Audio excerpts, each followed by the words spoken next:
북한이 다양한 도발을 하고 있는데요. 지난 밤에는 동시다발적 3중 도발을 감행했습니다. 이번에는 특히 9.19 남북 군사합의를 정면으로 어긴 내용도 있었는데요. 북한의 이딴 도발에 우리나라는 5년 만에 대북 독자 제재에 나섰습니다. 그런가 하면 오늘 국회 국토위 국정감사에서는 이재명 민주당 대표와 김건희 여사를 둘러싼 여야의 공방이 뜨거웠는데 관련 소식을 유한울 체커가 정리했습니다. 네, 5시 하면 다정해 정의원들의 뉴스 큐레이터 울체커입니다. 즐거운 금요일 뉴스픽5 바로 시작하겠습니다. 네, 오늘 준비한 소식은요. 9.19 합의 위반, 이재명 대 김건희, 기약 없는 입주, 징역 1년, 보랏빛 부산으로 잡아봤습니다. 북한이 또 무력 도발을 감행했습니다. 이번에는 그야말로 동시다발적인 도발입니다. 그냥 도발도 아닙니다. 2018년 평양에서 맺은 9.19 남북 군사합의까지 위반한 도발입니다.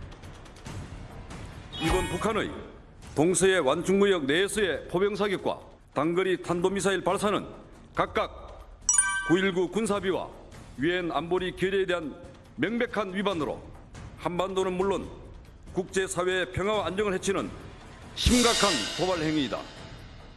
네, 북한의 지난밤 도발 하나씩 짚어보겠습니다. 먼저 군용기 출격입니다. 북한 군용기 10여 대가 어젯밤 10시 반쯤 남쪽으로 내려왔습니다. 서부와 동부 내륙 지역 그리고 서해까지 세 갈래로 나뉘어 2시간 가까이 비행했는데요. 특히 서부 내륙 지역으로 온 군용기 비행금지구역 코앞까지 접근했다가 돌아갔습니다. 이 비행금지구역 9.19 군사합의에 따라 정해놓은 구역입니다. 우리 군은 곧바로 F-35A 등 전력을 출격시켰습니다.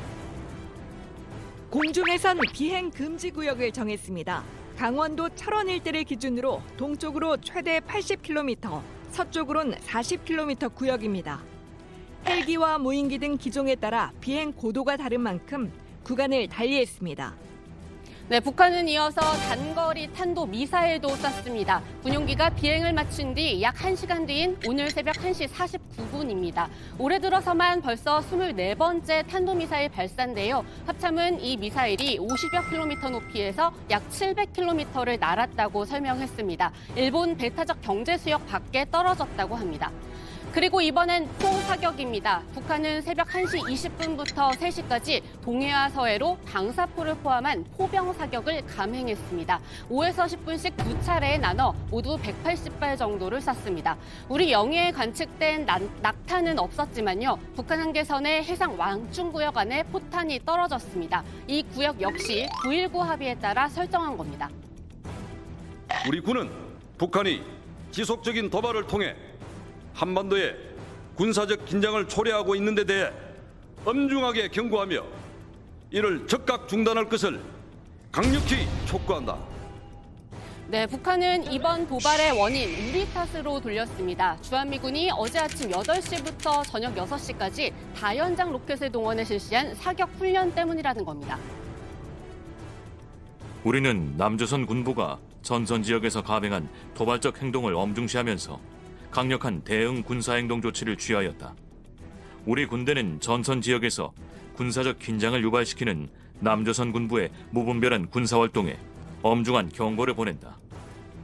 네, 하지만 이번 훈련 계획된 훈련이었다는 게 합참의 설명입니다. 소음 등으로 인한 지역 주민의 불편 최소로 하기 위해 사전 공지도 이뤄졌고요. 사격 지점으로 봐도 9.19 합의 위반 아닙니다. 오히려 북한이 이 합의를 어겼다는 점 윤석열 대통령도 분명히 했습니다. 위반입니다. 여기에 대해서 어떻게 보시나요? 지금 하나하나 저희도 다 검토하고 있습니다. 네. 남북 9.19 협의 위반인 건 맞습니다. 네, 앞서 합의 파기 가능성 부인하지 않은 윤 대통령, 차곡차곡 명분을 쌓아가고 있는 모습인데요. 선제 타격 가능성 묻는 질문은 우리 군의 북핵 미사일 대응 체제인 삼축 체계 여전히 유효하다고 강조했습니다. 물론 세계 어느 나라도 적이 먼저 선제 공격을 할 때 그걸 완벽하게 사전에 대응하거나 100% 요격할 수는 없습니다. 먼저 공격한다면 맞을 수밖에 없는 경우들이 많이 있죠. 그러나 이제 참혹한 결과를 각오하고 해야 되는 그런 것이기 때문에 이런 대량 응징 보복이라고 하는 삼축 체계의 마지막 단계도 사전에 전쟁을 결정하는 데 필요한 상당한 심리적, 사회적 억제 수단이 됩니다. 네, 이러한 우리의 강경 기조, 북한이 앞서서도 전술핵 운용부대 훈련이라면서 도발을 이어왔기 때문이죠. 그 일환으로 정부는 5년 만에 대북 독자 제재에 나섰습니다. 북한의 핵, 미사일 개발 등에 기여한 개인 15명과 기관 16곳이 그 대상입니다. 우리 당국은 전례 없는 빈도로 1년에 미사일 도발 감행한 것 강력히 규탄한다면서 제재 이유도 분명히 했습니다. 네, 우리나라는 미국과 일본과의 협력도 강조하고 있습니다. 두 나라도 북한에 대한 강력한 규탄 이어가고 있는데요. 일본은 베이징 대사관 경로를 통해 북한에 엄중히 항의했다고 밝혔습니다. 北朝鮮は特に今年に入ってからかつてない高い頻度で、かつ新たな対応でのミサイル発射を繰り返しております。一方的にエスカレートをさせています。 네, 미국 국무부 역시 북한과의 진지하고 지속적인 대화 계속 추구하지만 북한이 거부하고 있다. 이렇게 북한 규탄하면서요. 한국과 일본에 대한 방위 약속은 굳건하다고 재확인했습니다. 한국에 대한 방위 약속, 마침 우리나라와 미국은 확장 억제 강화 방안 논의하고 있죠. 여건을 중심으로 전술핵 재배치와 핵 공유 등 다양한 방안이 거론되기도 했는데요. 이럴 경우 한반도 비핵화라는 미국 기조에 어긋나게 됩니다. 따라서 미국이 전략자산 전개하는 방안이 현재로선 유력합니다. 핵을 탑재한 미국 항공모함이나 잠수함이 돌아가면서 한반도 주변에 머무는 방식입니다. 한미 양국은 확장 억제 전략 협의체 등을 통해 확장 억제의 실효성을 높일 수 있는 방안을 긴밀히 협의 중에 있습니다. 한미는 미국 전략 자산의 적시, 조율된 전개 등을 포함하여 확장 억제 강화를 위한 구체적인 협력 방안을 논의하고 있습니다. 네, 두 번째 픽은 이재명 대 김건희입니다. 국회 국토위가 오늘 경기도를 대상으로 국정감사를 진행하고 있습니다. 김동연 경기지사의 국감 데뷔전이었는데요. 전임 지사였던 민주당 이재명 대표가 더 많이 등장했습니다. 국감 초반부터 여야 싸움 붙었는데요. 바로 이 발언 때문입니다. 국토부 장관이 도시관리계획 이거 변경 요구하면은 지방자치단체장은 반영해야 된다. 의무조항을 만들어놨습니다. 안 해주면 직무유기 뭐 이런 걸 문제 삼겠다고 협박을 해서. 네, 백현동 개발사업 특혜 의혹과 관련해 국토부가 협박했다고 한 건데요. 이 대표 이 발언 때문에 허위사실 공표 혐의로 검찰에 송치된 상태죠. 그런 만큼 위증죄로 고발해야 한다는 국민의힘, 그리고 이 대표 엄호에 나서는 민주당입니다. 저희들이 확인을 해보니까 그 당시 국토부와 성남시 간에 주고받은 공문서에는 강제성이나 협박은 전혀 없었고 작년 국토교통위 국정감사 당시에 이재명 지사의 발언이 허위인 것으로 보입니다. 그래서 위원회 차원의 고발을 검토해야 될 필요가 있다. 압박은 당사자의 증언이 압박이 본인이 그렇게 느꼈다라고 한다면 그런 게 맞습니다. 박근혜 전 대통령 주재 회의나 또는 국토부가 당시 종전 부동산 관련해서 협의나 TF 회의를 했던 이런 전체적인 사안들만 봐도 한 20차례 가까이 진행됐습니다. 네, 잠시 뒤 본격적으로 시작된 질의응답에서도 국민의힘은 이재명 대표 관련 의혹 하나씩 들춰냈는데요. 다시 백현동 개발건입니다. 국토부와 성남시가 주고받은 공문까지 등장했고요. 증인으로 참석한 국토부 간부의 발언 때문에 여야 다시 한번 세게 맞붙었습니다. 국토교통부는 이 문제와 관련해서 직무유기로 문제 삼겠다고 협박했습니까? 그런 사실 없습니다. 국정감사 및 조사에 관한 법률 제8조, 감사 또는 조사의 한계. 감사 또는 조사는 개인의 사생활을 침해하거나 계속 중인 재판 또는 수사 중인 사건의 소추에 관여할 목적으로 행사되어서는 아니 된다. 국감 피감기관으로 나오신 증인께서 국감법 내용도 모르십니까? 국감법 위반도 아니고 재판에 관여하기 위해서 한 것도 아닙니다. 작년 국정감사 때 본 의원이 질의한 내용에 대해서 증인이 답변한 내용이 사실인지 아닌지 공문서 사실을 확인하는 건데 그게 무슨 위반이에요?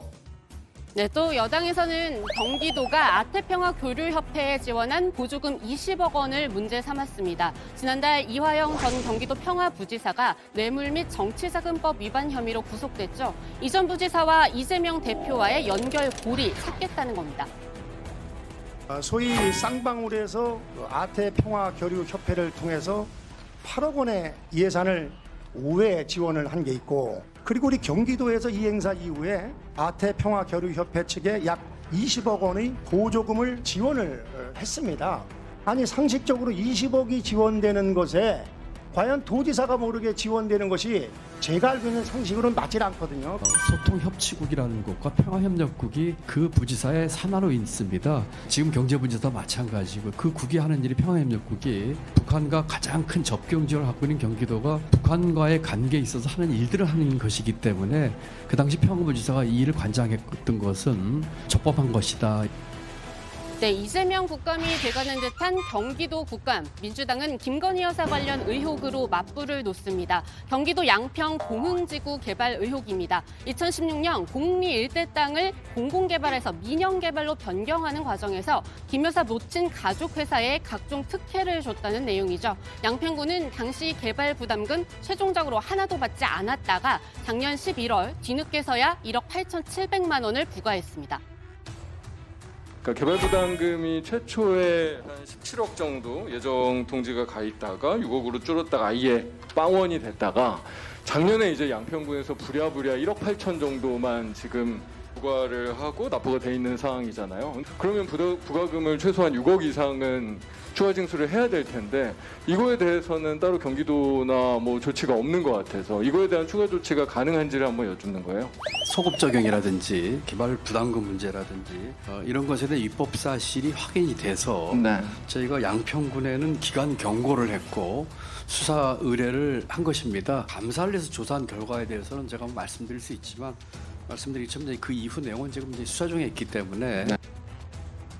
네, 또 국토부 국감에 이어 김 여사 일가가 소유한 양평 병산리 땅에 대한 의혹도 다시 한번 제기됐습니다.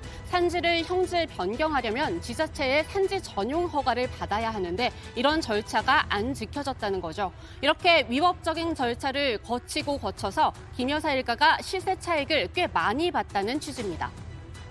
산지 전용 허가를 받지 않고 등록 전환된 데가 산 135를 제외한 3개 필지 전부 다 2008년 1월에 등록 전환이 됐는데 아무리 찾아도 이 산지 전용 허가 신고 내역을 찾아볼 수가 없었어요. 대통령실에서 얘기하는 대로 그냥 35년간 보유만 하고 극히 선산 관리를 위해서 일부 토지 변경한 것인가.